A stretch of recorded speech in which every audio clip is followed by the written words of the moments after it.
Galileo Galilei. Galileo was born in Pisa, Italy. He spent years observing the movements of the planets through a telescope. At the time, it was generally thought that the Earth was the centre of the universe.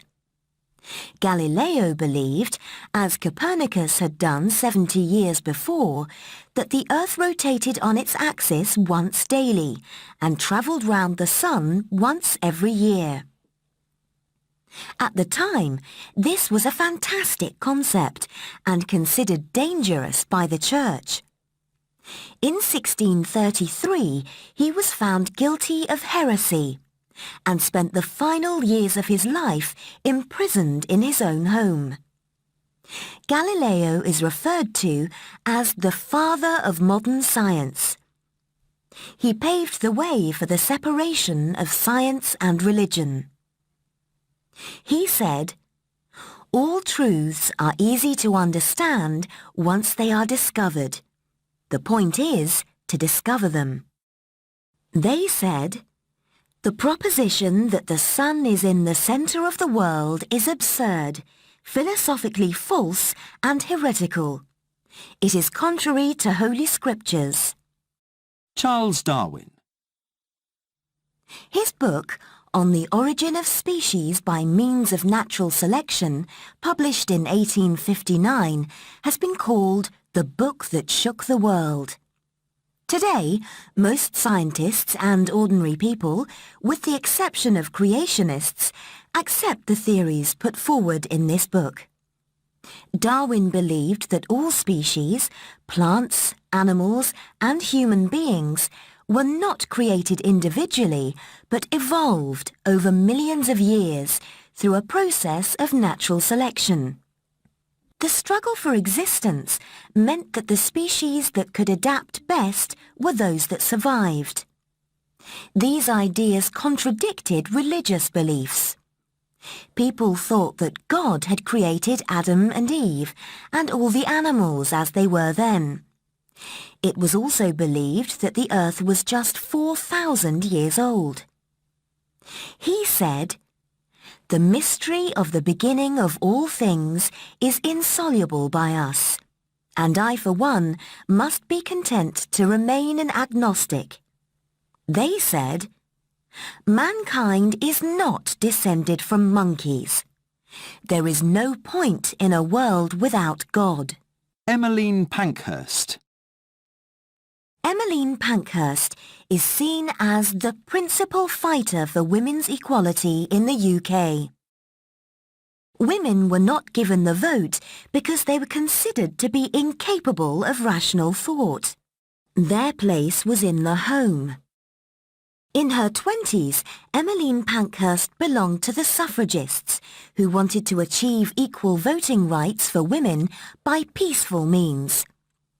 She later led the suffragettes, who had a more militant approach. Their tactics for attracting attention included smashing shop windows, burning down buildings, slashing paintings in art galleries, organising marches, and chaining themselves to railings. In 1908 to 1909, Pankhurst was sent to prison 3 times. She experienced force feeding after going on hunger strike. The British government changed the law on voting rights for women in 1918. In 1928, women finally achieved equal voting rights to men. She said, "We are here not because we are lawbreakers. We are here in our efforts to become lawmakers." They said, "These women are hysterical and unreasonable. Heaven help us if they had the vote. They have abandoned their duties as wives and mothers." Sigmund Freud. Sigmund Freud was born in Austria. He developed the technique of psychoanalysis in his treatment of patients with mental disorders. His most famous book, The Interpretation of Dreams, was published in 1900. Freud argued that we all have an unconscious mind as well as a conscious one. The unconscious is where our motivations originate and our fears are buried. Memories, especially from childhood, have a huge influence on the way we are now, but we are largely unaware of their significance. We deny or resist becoming conscious of these motives. Freud's proposals came at a time when strict scientific methods were seen as the only way to discover truth.